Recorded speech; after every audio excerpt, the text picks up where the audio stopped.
Okay. I started doing this book and thought, well, you might want to see what I was talking about with the, alright, so kind of have to like really pull, and then I've cut these strings here, and then I'm going to do that on the other side.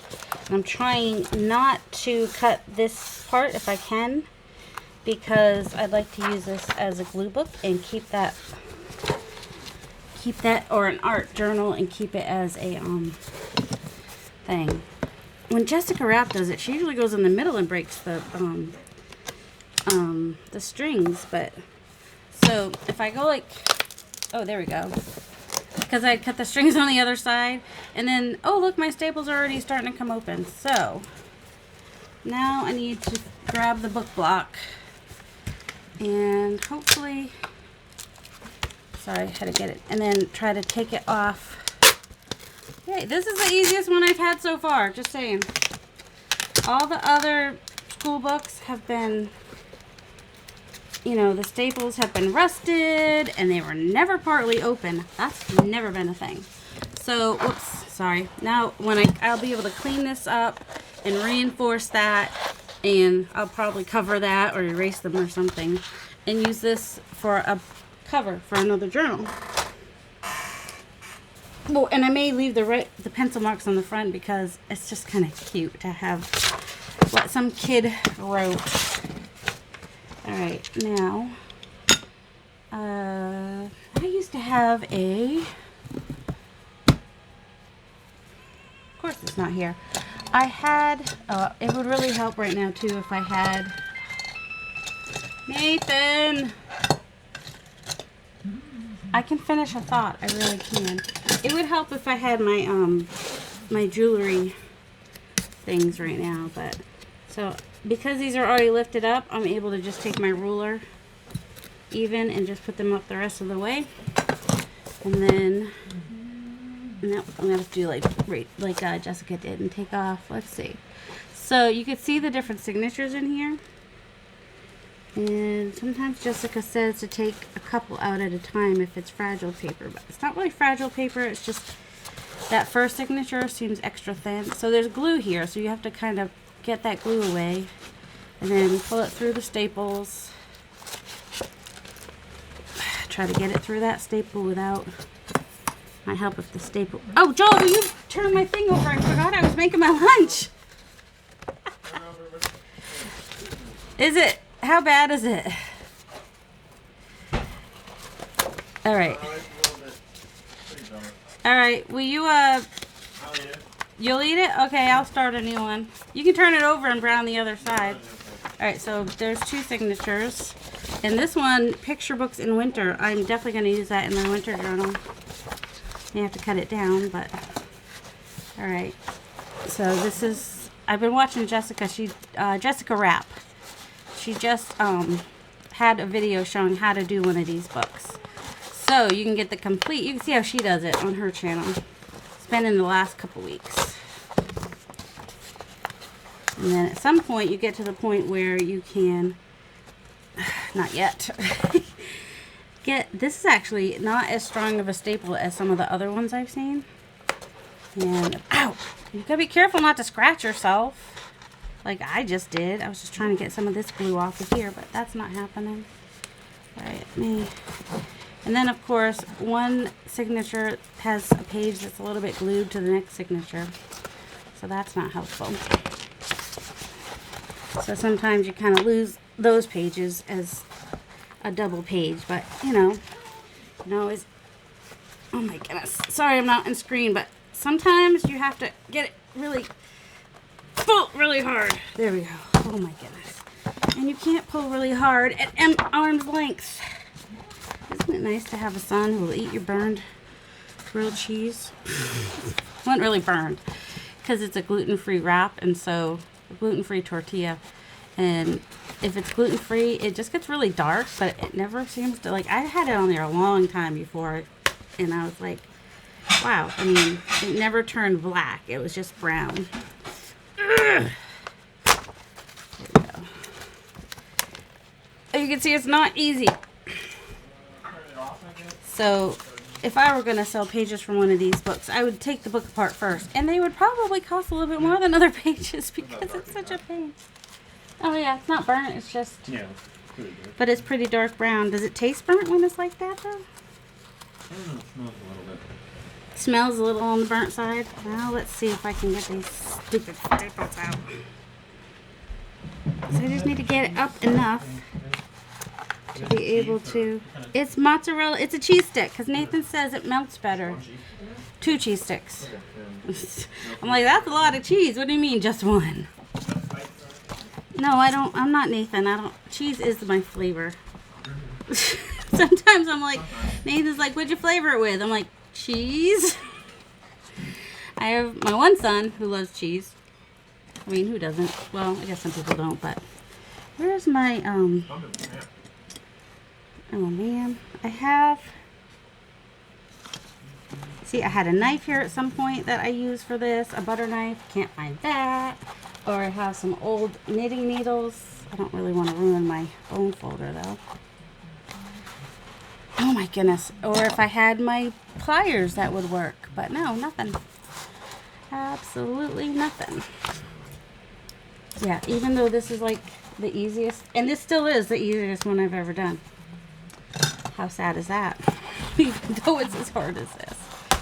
So, as much as you might like a vintage reader, just know, getting it apart if you want to keep your pages intact so that you can put it in a signature. What? Oh, yeah. Remember to put a little slit in it, and then because it shrinks, and then it'll look like Pac-Man.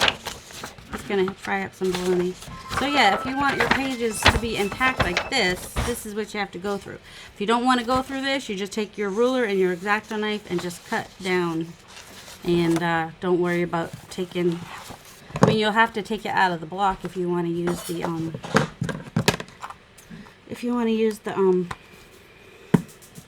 what's the word I want? Oh, the cover. But you don't have to go through this with the pages if you're not overly concerned about. See, this one I was able to get up a little bit more out of there. So yeah, if you want to use the pages intact, you'll have to go through all this. Otherwise, if you just want the cover, take the book block out and use your, it'll be easier to cut them out of the book when they're out of the, when the block is out of the book, it'll be a little easier anyway. Oh my gosh, I should have gone the other way. Too late now. There we go. Yay. Usually the staples that are in these books, they don't break. Nothing breaks them. So, but you can see like they glue together a little bit. But I wanted to put I forgot I wanted to put a couple of these in my winter journal, so I wanted to go ahead and do that real quick. Okay, let's see. See, this first signature is actually smaller than the others. But there's lots of fun pages in these. And this is more than I'll ever use. I should put some in my shop. That way somebody else doesn't have to go through this. And of course, if you have arthritis in your hands, you wouldn't be able to do this. Unfortunately. So, yeah. In fact, one of my unembellished journals, which I list them as naked journals, because I just like to be silly, in Etsy, one of the ladies that bought one gave me a really nice review. And, you know, and she said she had been collecting stuff for a fall journal for years. And was excited when she saw my journals, my naked journals. And, you know, liked how I did the pages. I mean, they're fairly eclectic, but they kind of make sense together too, I guess. She said they weren't as random as some of the other books she sees. So, like this kite one will go in a spring journal for me. Ooh, these bright green ones. Actually, I'm just tempted to send those to Shell. She loves green. But here we go, winter. There's a winter picture that would be fun in a winter. Ooh, another winter. So I would put those in a winter journal for sure. Even though the other side might be different. But then, you know, at least there's something on that page that makes sense. Who is this guy? What is Tulu? Tulu. That little girl must be Tulu. So a lot of these I've never heard of. A fairy voyage. Ooh, see, that'll go in a fairy book. Right here is this one page is it's just a little poem, a fairy voyage. But I would definitely use that in a fairy book. Sorry, I haven't looked at this book yet, so you know, now I'm looking at it random. It has fun colors in it too, though. I like the greens and the burgundies and the blues, and it has some fun colors. I haven't gotten a book like with these colors before. And did I say what year this one? 1965 this one was. The previous copyright was 53 and 61. So this one was printed in 1965. I gotta remember to keep that one. But see, this would be fun in an art journal because you'd see a little bit of the words behind it after you gesso it or put your stuff over it. And, you know, it's a different font than the other stuff. So, yeah, let's get I love the colors in this. You know, sometimes it's like oranges or blues, but this one has all the colors throughout all the stories. And they're really bright and fun, and you know, some of these I'd like in a Christmas journal just because of the colors, the red and green. Mr. Groundhog turns around. Ooh, he's got to go in a winter journal, doesn't he? For February 2. Is it February 2nd? Is that Groundhog Day? I forget. Of course, he's on the end, isn't he? Yeah, see, this is the... Oh, this doesn't help. This is still stuck here. Oh my goodness. So this is just... Oh, look, Nathan's sugars are high again. That's his Dexcom. If you're new here, my son has type 1 diabetes and uses a continuous glucose monitor called a Dexcom. And it reads his sugars every 5 minutes. And when he goes high, whatever we set it to is being high. It's raining cats and dogs. And shotguns and... Oh, that's odd. So yeah, so when he goes, we set what we consider to be when we want to get alerted, and it goes off every 5 minutes until we turn it off. But he just ate a little bit ago and got correction of insulin, so I'm just loving. Look at these groundhog ones. Those are going to be fun in a winter journal. I almost want to just do. Look at those frogs. It'd be fun in a summer journal. Oh, look at that dog. Sorry. Okay. This is just going to be a really short video where I showed you taking apart that thing. But yeah, if you want to see how Jessica Rath does it, go check out her channel. She does a lot of vintage books and stuff like that. And so, but yeah, I love these. Yeah, I might put some in my store, but this is my favorite book so far. Of all the readers that I've gotten, I just love the colors in this one. And the stories are fun. There's not like, there's no history.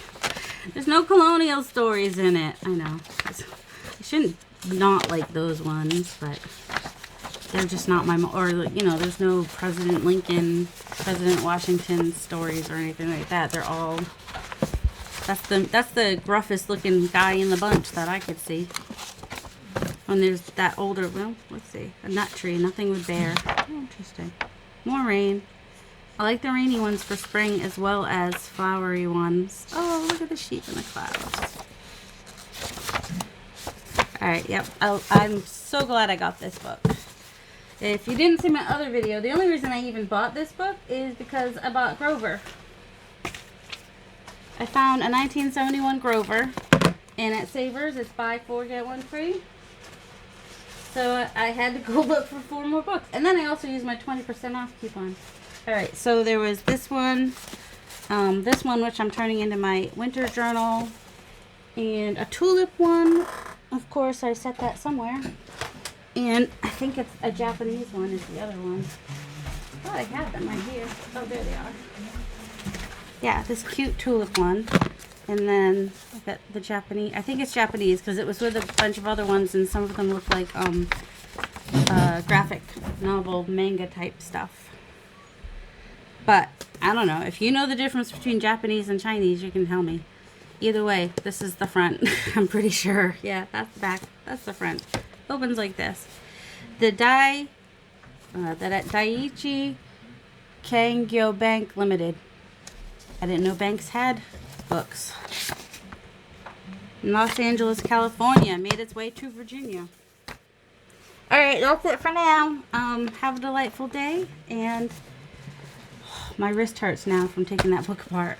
Of course, I'd already taken... Well, this book had all the strings, and then I ended up cutting them because they were glued in anyway. So, have a delightful day. Oh, shoot, I hope I wasn't out of screen the whole time. I try. I really do, but a lot of times when I do these on-the-fly videos, that's when they're the worst. And I apologize. I'm trying to talk softer because I'm closer to the microphone. Bye. Quick video, so no question this time. Ask me a question. In the comments, ask me a question. And I'll see if I can answer it in the next video. Or another video. Because who knows how long it'll take people to actually ask a question. Watch my videos. Have a delightful day. Love you guys.